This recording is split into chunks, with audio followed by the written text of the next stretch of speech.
พี่น้องเอ้ยเนาะสร้างเพิ่นก็เมื่อเลยเด้อพี่น้องเอ้ยสบายดีสวัสดีพ่อแม่พี่น้อง FC ที่ฮักแพงเบิดสุขุสุคน ตอนนี้ก็เวลาค่ำๆแรงๆแล้วหลังจากที่ยกเสาขึ้นอะไรเนาะสร้างเพิ่นก็เมื่อแล้วก็บ่ทันได้เทคานเด้อเนาะมือใหม่พุ่นแหละเฮ็ดไปที่ละขั้นตอนพี่น้องเอ้ยเนาะสิไปเทมันก็บ่ได้แล้วเพราะว่าเขาต้องได้เจาะเสาอีกนะอืมเหล็กเฮาก็ยังบ่ทันได้มีปูนเนาะก็ยังบ่ทันได้พอเนาะ เอาง่ายๆถ้าอุปกรณ์ยังบ่ทันได้มีอะไรพี่น้องเอ้ยก็สิเฮ็ดต่อก็ได้เนาะต้องรอสั่งของเขามาก่อนหรือว่าแจ้ง FC ผู้รักผู้ใหญ่เพิ่นก่อนเนาะหลายๆอย่างเด้อที่ FC ยังบ่ได้ฮู้เนาะเฮาสิแจ้งในคลิปนี้แหละพี่น้องเอ้ยสิเว้าให้ฟังในคลิปนี้เนาะทางราคาสร้างเฮ็ดเฮือนแต่ว่ารายการเครื่องเฮือนนี่นะพี่น้องเอ้ยเนาะอุปกรณ์ที่จะมาเฮ็ดเฮือนนี่แหละเป็นไม้ตอกกอกตาหั่นแหละแต่ว่าเฮือนนี่สิมุงโลซิ่งพี่น้องเนาะสิมุงโลซิ่งสร้างเมื่อแล้วก็น้องเพิ่นก็สิเก็บอนามัยพี่น้องเอ้ยเนาะอนามัยวันอยู่วันเช้าแต่ว่าเตียงว่าแค่นี่ก็ยังสิน้อยเนาะมันสิได้ซื้อมาอีกอยู่อันนี้ก็ดีเนาะสิได้ซื้อมาเพิ่มอยู่สบายดีสบายดีเปล่าเล่าอ่ะ ผูกหนิ่งมาเลยนะน้องโอแบบมันเป็นสัดส่วนของเขาเลยอ่ะตัวนี้บัดเวลาเขาอยากเห็ดก็มันบริเกะกะพี่สร้างๆดอกแม่นต้องแกะดอกผูกไว้เลยผูกหนิ่งไว้แต่ว่าดินนี่มันอยากเจยแต่พี่น้องเลยมันเจยเนาะมันเจยมันเจยมันเสลียงอะไรเนาะคล้ายแต่ว่ามีตะปูเนาะบางคำลูกแหลนอยู่แท้น่ะเกือบก็บ่ได้ใส่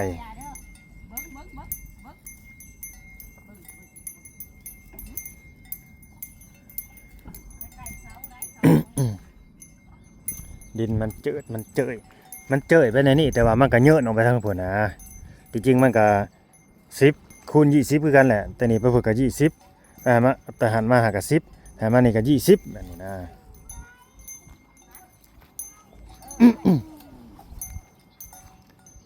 อันนี้สิเว้าแบบนี้ซะเด้อพี่น้องเด้อ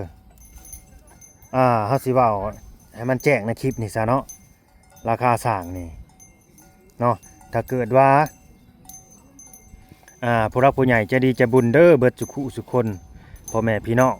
เนาะบ่ว่าสิอยู่ภายในและต่างประเทศเด้อเนาะเอ้ยหักเอ้ยแพงแม่หักแม่แพงหั่นแหละ FC น้อง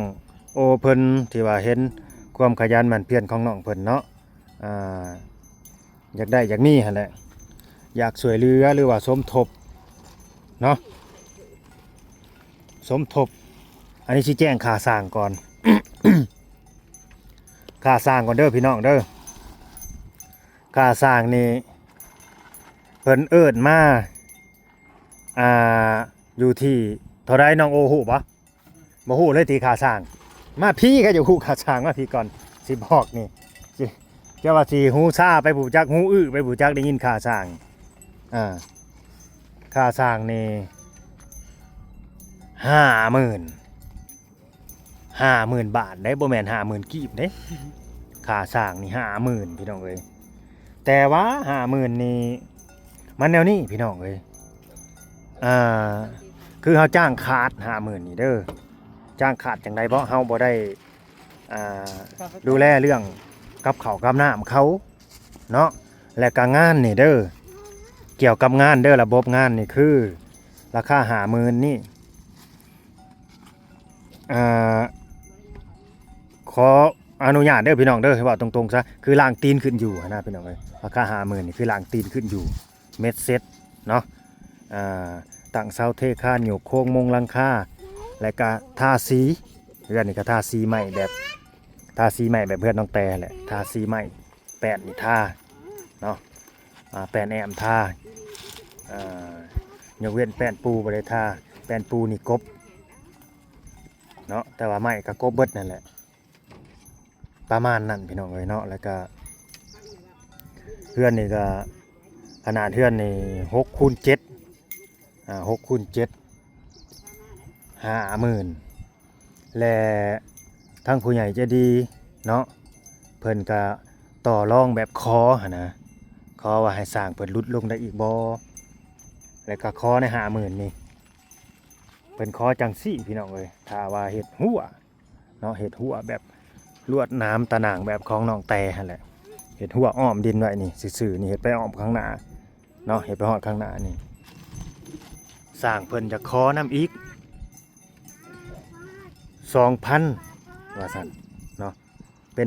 52,000 บาทคือรวมทั้งเฮ็ดหัวกับเสาปูนได้เสาปูนแล้วก็ใส่ตะหน่างลวดตะหน่างหยังหั่นแหละอันราคาประมาณนี้พี่น้องเอ้ยเนาะ50,000 บาทนี่ทั้งบ่าวลาวก็ ที่ว่าบ่าวลาวนี่ตอบตกลงเลยได้พี่น้องเอ้ยเนาะอันบ่ตกลงก็มาสิมาตั้งเสาไว้ติ ก็คือตกลงกันเรียบร้อยเลยได้ก็คือเรื่องความอยู่ความกินนี่เฮาบ่ได้ยุ่งยากกับเขาเนาะสิมีแต่แค่เฮานี่ถ้าว่ามีน้ำมีในนะน้ำจิตน้ำใจก็ซื้อให้เขากินเวลาเขามานะเนาะแล้วก็ฟืนไฟนี่ก็น่าสิขอต่อมาจากเพื่อนนั่นพอบ้านเพิ่นแต่ก็สิได้เสียค่าฟืนค่าไฟนํเขาบ่ฮู้ว่าเขาสิเอาเท่าใดเท่านั้นแหละอันนี้ก็ดีว่าโตหูอื้อเลยได้ยินเรื่องอันค่าแบบว่าค่าสร้างหั่นนะเนาะน้องโอซ้ำชื่อดินตอนหนึ่งเลยได้เฉพาะค่าสร้างนี่ก็ดีจักสิว่าจังไดแล้วเฮาแบบเฮ็ดบ่เป็นนะพี่น้องเอ้ยเนาะอันนี้ก็ขอฝากนี่เด้อเนาะ FC ผู้รักผู้ใหญ่ใจะดีใจะบุญนั่นแหละเบิดทุกคู่ทุกคนเนาะเบาเล่าสิเว้านั่นนี่ซะค่าอุปกรณ์นี่ก็ยังบ่ทันได้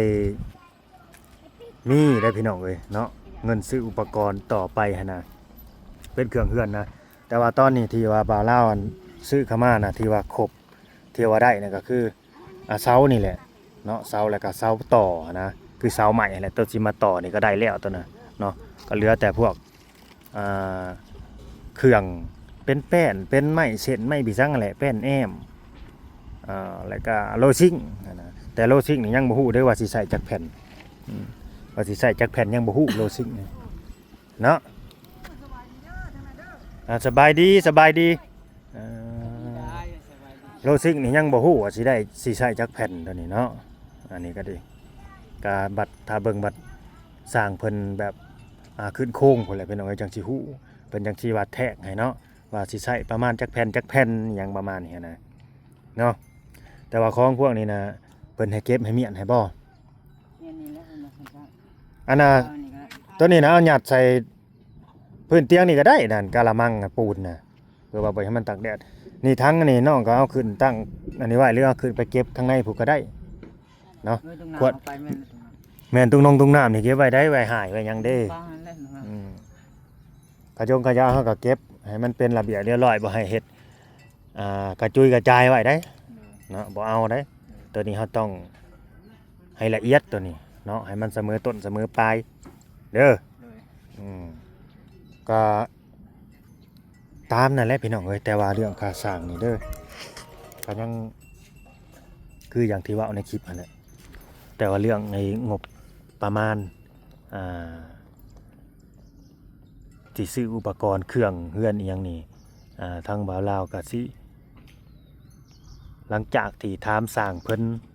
จดรายการให้แล้วก็สิได้ไปถามทางห้างเนาะว่ารายการใหม่เท่านั้นเส้นเท่านี้เส้นสิใช้เงินประมาณเท่าใดแล้วเฮาก็สิมาแจ้ง FC อีกทีนึงเนาะแล้วก็สิแจ้งทั้งแม่ฮักน้องโอเพิ่นนำแม่ฮักเพิ่นโทรมาอยู่บ่ตอนนี้ถูกใจเพิ่นแล้วบ่บัดนี้มาเห็นแบบนี้เพิ่นเว้าอยู่บ่โทรมาตอนยกเสา5 ต้นโอ้เพิ่นว่าโอเคแล้วบ่ถูกใจแหละเนาะก็สิถูกใจแล้วบาดนี้เพราะว่ามันก็สิว่าทางหน้ามันก็กว้างเลยพี่น้องเอ้ยเนาะทางหน้านี่กว้างขนาดเลยรถเข้ามาจอดได้2 คัน 3 คันพูบ้านนี่นะแต่กว้างข้างหน้าแต่ว่าสิมาจอดมาหอมทางหลัง ทางหลังนี่เพิ่นเว้าไว้เพื่ออนาคตเด้อพี่น้องเอ้ยเฮ็ดห้องน้ำแล้วก็เฮือนครัวให้น้องเพิ่นเนาะห้องน้ำแล้วก็เฮือนครัวหั่นแหละเพราะว่าเฮือนนี่ถ้ามันสิสมบูรณ์แบบมันต้องมีห้องน้ำมีเฮือนครัวแล้วก็โตเฮือนเนาะจังสมบูรณ์แบบเด้อืมแต่ว่านี่ก็หินทรายนี่มันก็ยังสิได้สั่งมาเพิ่มมาแหละพี่น้องเนาะก็ถ้าเบิ่งถ้าส้มน้ำกันใจเย็นๆเด้อใจเย็นๆมันก็ต้องคอยเป็นคอยไปเนาะเฮาสิให้มันวูบวาบเลยก็บ่ได้เพราะว่ามันก็เงินจากผู้หลักผู้ใหญ่เพิ่น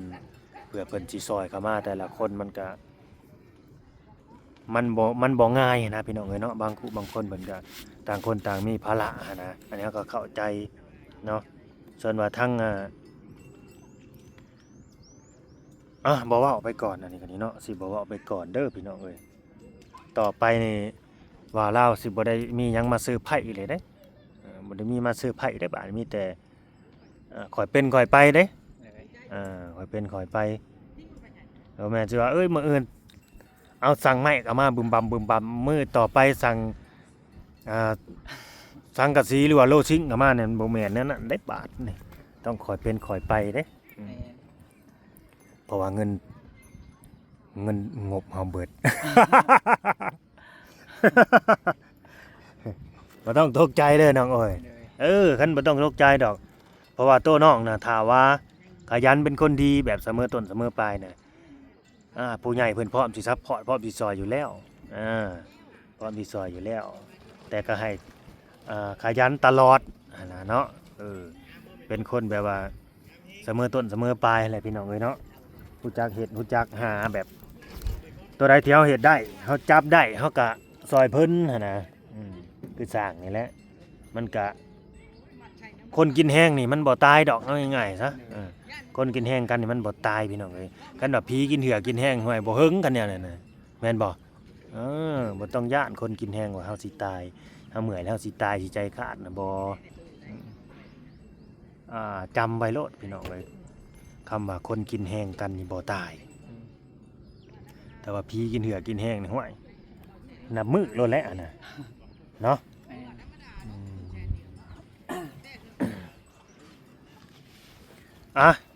ก็ฝากผู้รักผู้ใหญ่เด้อ FC เนาะที่ว่าเข้ามาเบิ่งมาชม บ่ว่าสิเป็นผู้ใหญ่จะดีทั้งช่องใดก็ตามแต่เด้อที่ว่าเข้ามาเบิ่งมาชมคลิปบ่าวลาวเนาะอยู่ในตอนนี้เนาะอยากสมทบค่าสร้างหรือว่าค่าอุปกรณ์เฮ็ดเรือนเนาะหลังคาหรืออิหยังก็ตามแต่ ที่ว่ามันยังพันได้ว่าทันได้เพียงพอในตอนนี้นะเนาะก็สามารถติดต่อเข้ามาได้เด้อพี่น้องเอ้ยเนาะผ่านทางช่องทางบ่าวลาวพาเพิ่นก็ได้หรือว่าแล้วแต่ผู้รักผู้ใหญ่เพิ่นเนาะแบบว่าพอใจแล้วก็อยากให้ช่องใดหรือว่าคนใดเป็นสะพานบุญให้ก็ได้คือกันเนาะสามารถสมทบช่วยเหลือกันเข้ามาได้คือเก่าพี่น้องเอ้ยเนาะเพราะว่าซอยเข้ามาทางใดก็คือมาซอยน้องคือเก่าหั่นแหละมาซอยน้องโอเหมือนคือเก่าให้ฝันเป็นจริงหั่นแหละพี่น้องเอ้ยเนาะแต่ว่าช่วงนี้เฮาก็ยังขาดการบ่ได้เนาะเพราะว่ามันหน้าฝนเนาะจักฝนสิตกมื้อใดพายุสิเข้าตอนใดฝนสิตกมื้อใดก็บ่ฮู้พอสร้างก็เร่งอยู่ตอนนี้ก็อยากไปตกกะไถหุดหน้าเพราะว่ามันก็ยากพี่น้องเอ้ยเนาะหลายอันหลายแนวอันนี้ก็ดี ก็เฮาก็ต่อไปนี่ก็เนี่ยได้ก็แล้วแต่บุญสินำพาแหละน้องโอเนาะแล้วแต่บุญสินำพาเฮาถ้าว่าฟ้ามีตาเนาะเพิ่นก็เบิ่งเฮาอยู่หั่นน่ะผู้หลักผู้ใหญ่เพิ่นก็เบิ่งเฮาอยู่และในโตบ่าวลาวก็ว่าอยู่ตอนนี้เฮือนทั้งน้องเพิ่นนี่ขาดนั่นขาดนี่เด้ออันนั้นอันนี้ยังบ่พอเด้อยังประมาณนี้นะถ้าเกิดไผอยากสมทบหรือว่าอยากช่วยเหลือน้องเพิ่นก็สามารถช่วยเหลือเข้ามาได้เด้อตามกำลังเนาะตามกำลังบ่ได้ว่ากันบ่ได้ติข้าวเปลือกบ่ได้เลือกข้าวสารพี่น้องเอ้ยเนาะบ่ได้ติติ10แล้วแต่ตามกำลังไผมันน้องเพิ่นก็บ่ฮู้ดอกราคาสร้างเท่าใดก็บ่ฮู้ แต่ ก็ท่ารุ่นน้ำกันนั่นแหละพี่น้องเอ้ยเนาะทั้งบ่าวลาวก็หวังว่าผู้รักผู้ใหญ่ใจดีที่ซอยซัพพอร์ตเข้ามาซื้อดินน้องนี่แหละเพิ่นก็น่าสิซอยน้องเพิ่นเข้ามาอีกอยู่ดอกพี่น้องเอ้ยเนาะน่าสิสานฝันน้องเพิ่นต่ออีกอยู่ดอกอันนี้ก็ดีบ่น้อยก็หลายคือกันล่ะคิดว่าเนาะจื้อได้อยู่บ่คนที่อาสิทดสอบความจำน้องโอเพิ่น เอาคนที่ซอยสมทบซื้อดินเข้ามานี่นะจื้อได้อยู่บ่มีไผแน่ลองมึงดูหะจำได้อยู่บ่จักคนยังบ่ทันได้ข้ามมื้อข้ามคืนได้น้องโอ พี่จิ๋วแล้วก็ พี่จิ๋ว แม่พี่จิ๋ว พี่จิ๋วนี่ 3,000 บาทเด้องบเพิ่นที่ว่าซอยสมทบซื้อที่ดินเข้ามาบ่าวเล่านี่ก็สิเว้าแล้วเว้าอีกนั่นแหละพี่น้องเอ้ยเนาะตอนที่มันยังใหม่ๆนี่นะก็สิเว้าแล้วเว้าอีกนั่นแหละไผอีก ก็แม่นโอ้ลูกตายังก็ ฮะ เพราะนั้นจื้อได้ตอนเจ้าสารถามเลยพอเจ้าถามแล้วพอลืม ต้องน้องก็สิเป็นคนความจำสั้นปานนั้นบ่แม่ยังคนที่บ่าวเวียงเอาไปสมทบ5,000ซื้อหยัง อยากลืมเลย คนที่บ่าวแสนเอามาสมทบซื้อหยัง ลืม ลืม เลย คนที่บ่าวเวียงเอาไปสมทบ5,000 บาทนี่คือแม่คิมเนอกจากประเทศอังกฤษเนาะคนที่บ่าวแสนเอาไปสมทบ5,000 บาทก็อ่าแม่ยายตาจากประเทศใดบ่ฮู้ที่ว่าซื้อโทรศัพท์ที่ว่าถือโทรศัพท์ให้เจ้าหั่นแหละแล้วมองรู้จักกันมุมกล้องนี่ เบิ่งแน่นี่ กระสร้าง จังหันมา แม่ยายตาเนาะแล้วก็แม่ปทุมทองแล้วก็แม่หักแม่ใหญ่ใจดี2 คนจากอเมริกาเอื้อยน้องเพิ่นอันนี้ลักๆก็เอื้อยใหญ่ใจดีจากสวีเดนเป็นคนไทยที่ว่าฝากสมทบมา 20,000 บาทอันนี้ก็เอื้อยคนนี้ก็จังได้ก็คอยเบิ่งคอยชมแล้วก็คอยติดตามน้องให้เด้อเอ้ยอย่าพาทิ่มพาปะกันได้ อย่าพามาทิ่มกันกลางทางนี่เอ้ยเนาะ นั่งแห้งให้อาสบายดี อย่าพาทิ่มกันกลางทางเด้อซอยก็ซอยไปให้สุดคุดในถึงเด้อเอ้ยเด้อเนาะให้มันแล้วมันทั่วได้ผู้ใหญ่ใจดีเบิดสุขุทุกคนคือกันนั่นแหละพี่น้องเอ้ยซอยให้มันสุดเด้อผู้ใดก็ดี ดีสร้างเมื่อปะได้เนาะ เมื่อแล้ว สั่งมือแล้ว แล้วก็เมื่อสร้างกันดิอันนี้บ่ฮู้เนาะทั้งอันเขาบ่าวเวียงบ่าวบอสเพิ่นก็ฮักกะมาเพราะว่าเฮาก็เว้าไปหลายแล้วพี่น้องเอ้ยก็เลยสิบ่ฮู้ว่าบ่าวลาวเว้าอิหยังแหน่ในคลิปนี้ โดย คือบ่าวลาว พระเจ้า ไปซื้ออยู่ไสนี่คือว่าใช้เวลาดนแท้คือสิหลายเนาะ บ่ไปละไปเล่นน้ำช่างเลยนะช่างเพิ่นพระแก้วนะ อันนี้นะบ่าวลาวมาแจ้งเลยว่าค่าสร้างแจ้งค่าสร้าง ถ้าสร้างตัวใดบ่ล่ะ ค่าสร้างให้ FC เพิ่นฮู้เอาสิให้บ่าวเวียงเดาเด้อ โดย สิให้เดา แบบประเมินแบบเบิดตั้งหลัง แม่ บ่ นเบิดทั้งหลังเลย อืม เบิดทั้งหลังแหละมีแต่ก็กินอยู่น้ำสร้างเองถือข้าวถือหน้ามากินเองครับบ่ได้เลี้ยงเขา โอ้ เลี้ยงน้ำ เฮาแบบบ่ได้อันนั้นบ่ บ่มีแต่ถ้าว่ามีน้ำจิตน้ำใจอะนะซื้อน้ำซื้อในให้เขากินเนี่ยนี่นะธรรมดาแบบนี้นะ โดย ช่างเพิ่น เดี๋ยวค่อยสิเดาเบิ่งเด้อ เข้ามา ให้สิให้ดาวเบิ่ง อ่า ราคาเฮือนนี่มันเนื้อที่เฮือนเนาะ โดย 6คูณ7 โดย ตั้งเสาเทคานที่พื้น โดย ทาสี โดย ไม้นี่ก็กบ โดย แบบงานร้อยหั่นนะ อืม ภาษาบ้านเฮาก็ว่าล้างตีนกันอยู่ โดย ค่อยเดาก่อนบ่ เดาโลดไผสิเดาก็เดาว่ะ ค่อยเดา